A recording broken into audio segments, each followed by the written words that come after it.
Fala galera, como é que vocês estão? Espero que vocês estejam bem. Tio Léo na área, continuamos online. Mas meu povo, vê bem, isso já passa, tá? A gente já vai se ver. Hoje a gente vai dar continuidade aos nossos assuntos, né? E aí o que é que acontece? Na aula anterior a gente viu uma introduçãozinha aos filósofos naturalistas, tá? E nessa aula de agora a gente vai dar uma fechada nesse tema. Hoje a gente vai dar uma olhadinha mais uma vez no contexto, vai relembrar mais um pouco do contexto e vamos focar um pouco mais hoje nas escolas aí desse período. Quando eu digo escolas, são os grupos que pensaram sobre temas e sobre respostas a esse tema, tá? Digamos assim. E vamos falar um pouquinho aí também de alguns dos objetivos, tá? Prepara aí o seu caderno, tá? Prepara aí suas anotações, seu material, né? Anota tudinho aí direitinho para que a gente possa aí montar uma aula. E no final também não esqueça de dar uma pesquisada mais aprofundada aí sobre esse assunto, tá bom? Esse assunto tem na internet e você consegue achar aí tranquilamente caso queira aprofundar um pouco mais o tema, tá bom? Então, roda a vinheta.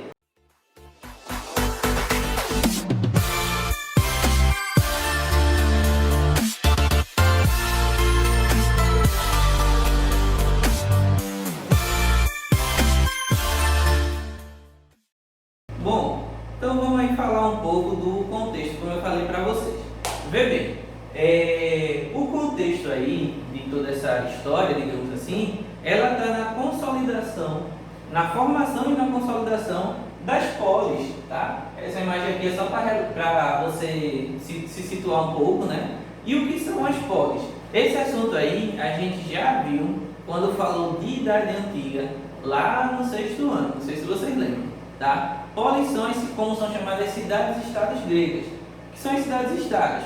Eram cidades, como já está dizendo, né? Comunidades aí também, cidades, e que tinham independência. Então, a gente tinha vários grupos, ou seja, várias cidades na Grécia, mas não tinha um governo que comandasse todas essas cidades. Por exemplo, hoje São Lourenço faz parte, né? É uma cidade que faz parte do estado de Pernambuco, faz parte do Brasil. Então, apesar de ter um prefeito local, ela faz parte de um outro conjunto, ela não é independente.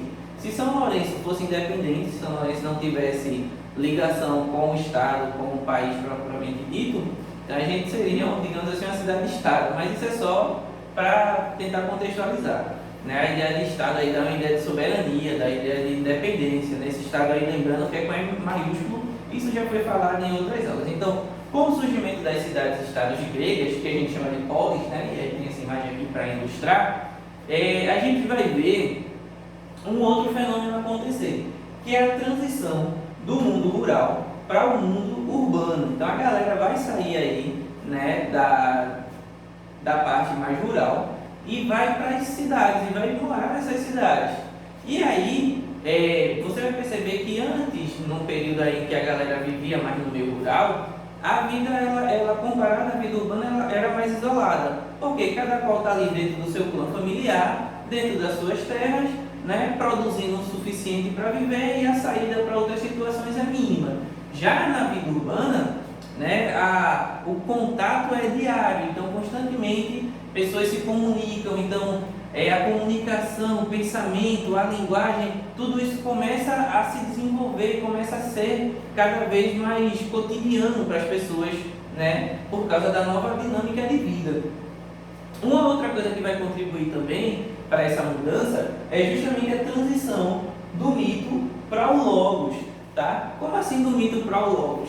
Seria assim, se você pega períodos anteriores, sempre que as coisas eram explicadas, como a gente já viu, eram explicadas através do mito, né? Mas quando a galera começou a se locomover mais, quando começou a aumentar a comunicação, quando começou a abranger e desenvolver outras regiões, começou a se perceber que algumas dessas histórias elas não eram verídicas, elas traziam contextos reais, mas também com falas ficcionais, que é característica do mito, né? Trazer contextos verdadeiros, né? Contextos reais com contextos, digamos assim, surreais, se assim possa se dizer, né? Ela faz esse misto. E aí as pessoas no dia a dia, nessa nova vida, nessa nova dinâmica bem mais agitada, começaram a perceber que algumas coisas não eram necessariamente reais, digamos assim. elas estavam dentro da ideia do mítico, dentro da ideia do fantasioso, do sobrenatural.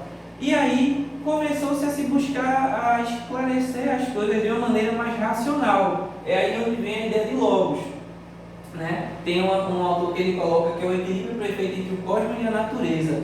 Ou seja, quando eu falo cosmos e natureza, eu falo de todas as coisas que existem, como a própria natureza em si. A natureza, quando eu falo aí, não é só as plantas, mas aí eu estou falando de todos os seres, tá? Então esse equilíbrio perfeito de todas as coisas que existem. Então a gente começa a perceber que a galera vai começar a falar, né? A preocupação vai ser com a origem, nesse caso para os filósofos naturalistas, eles vão começar a focar na origem do mundo físico, nas suas composições e nas suas mudanças, ou seja, vão começar a colocar as coisas no mundo do ponto de vista das coisas materiais, das coisas físicas, ou seja, sobrenatural, das colocações mitológicas, elas vão começar a ser deixadas, né? As explicações elas vão continuar sendo importantes, elas vão continuar fazendo parte do dia a dia, mas vão começar, como a gente viu lá na primeira aula de filosofia, o filósofo ele vai começar a questionar as respostas tradicionais e vai começar a pensar sobre essas respostas e descobrir novos pontos de vista. Então vai começar a se ter uma preocupação, né, na explicação das coisas por um outro ponto de vista, que é onde vem a ideia de filosofia. E nesse caso dos filósofos naturalistas, eles vão se dissociar do outro grupo de filósofos que a gente vai ver na outra aula, que são os filósofos que vão se preocupar com a questão do ser. Esses aqui eles vão se preocupar com as questões relacionadas à natureza. Quando eu falo natureza, sempre lembrando que eu não estou falando aí só de plantas, animais, coisa do tipo. Mas quando eu falo natureza, eu falo de tudo. Eu falo da montanha, do rio, da água, eu falo dos animais, das plantas, do ser humano, de todo o componente físico. Seria o equivalente hoje com a preocupação que a ciência tem com as questões da física, da química, da biologia, né, das ciências da natureza, das ciências relacionadas ao corpo humano, digamos assim. Então, os filósofos naturalistas eles vão se preocupar com as coisas físicas, materiais, né,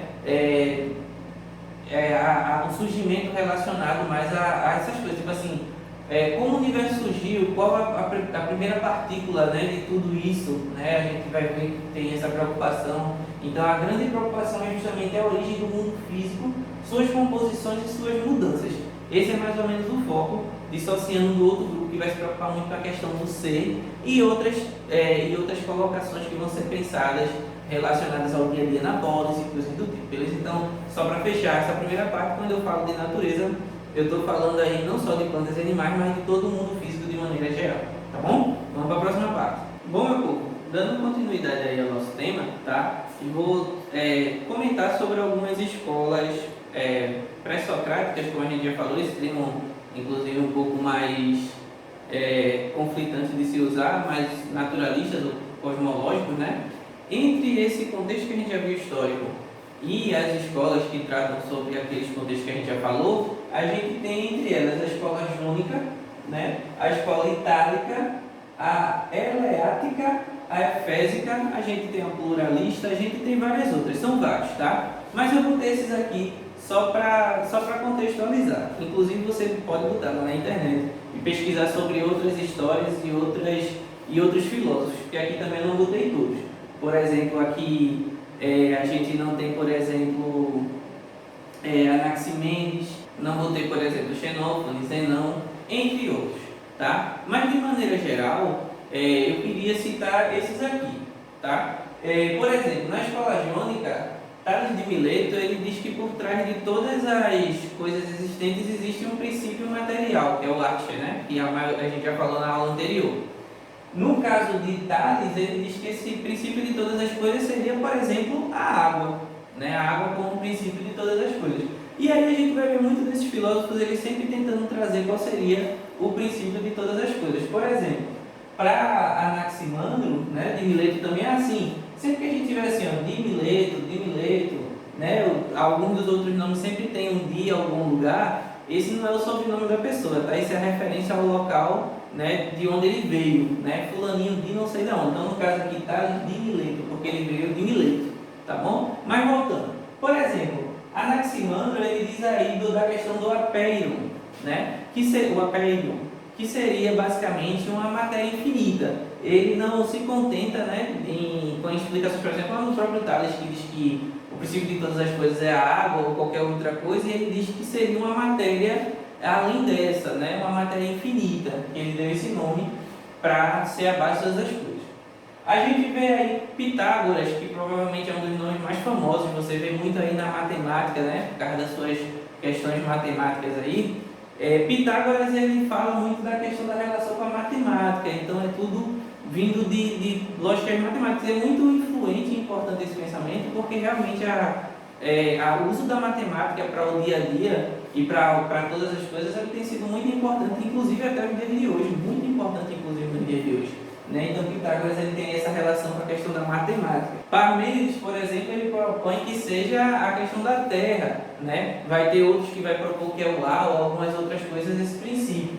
E na escola efésica aqui a gente tem, por exemplo, Heráclito, que ele propõe aí que tudo flui, né? Que toda essa fluidez aí, ela também tem essa base e essas origens aí no princípio. Mas veja que a preocupação da galera é sempre voltada ao princípio de todas as coisas e sempre relacionando com coisas da natureza ou com coisas que possa ser que existam na natureza. E para finalizar, eu acho que uma das colocações mais importantes dessa fase foi a colocação de que um dos autores ele disse que o princípio de todas as coisas era o átomo. Vê mesmo, já naquele período ele propõe essa ideia de átomo que seria uma matéria indivisível, né? Seria uma partícula indivisível. Só tempos depois que os cientistas vão descobrir o átomo, que por sinal, né, foi um nome que foi meio errado ao se usar, porque percebeu que ela tem divisões, mas que basicamente diante da ciência de hoje, todas as coisas se compõem de átomos e outras partículas aí, né? Esse autor, né, na verdade existem vários autores com teorias atomistas, mas provavelmente o mais famoso é Demócrito. Tá? Ele propõe aí essa questão da teoria da ideia de uma matéria indivisível, né? Como eu falei para vocês, que é justamente o átomo. Beleza? Meu povo, espero que vocês tenham gostado, espero que vocês tenham entendido, tá? Deixe seus comentários, curtam, compartilhem, tá? Qualquer dúvida ou qualquer questionamento mesmo, ou qualquer crítica inclusive, pode deixar aí que a gente vai ver com muito carinho. Assim que der, a gente responde também. A gente tem momentos aí de interação, né, nosso momento online. Então, nesse momento, você também pode compartilhar suas dúvidas, seus questionamentos, suas críticas, tá? E a gente vai se comunicando, tá bom? Meu povo, que Deus abençoe vocês. A gente vai se vendo e até a próxima.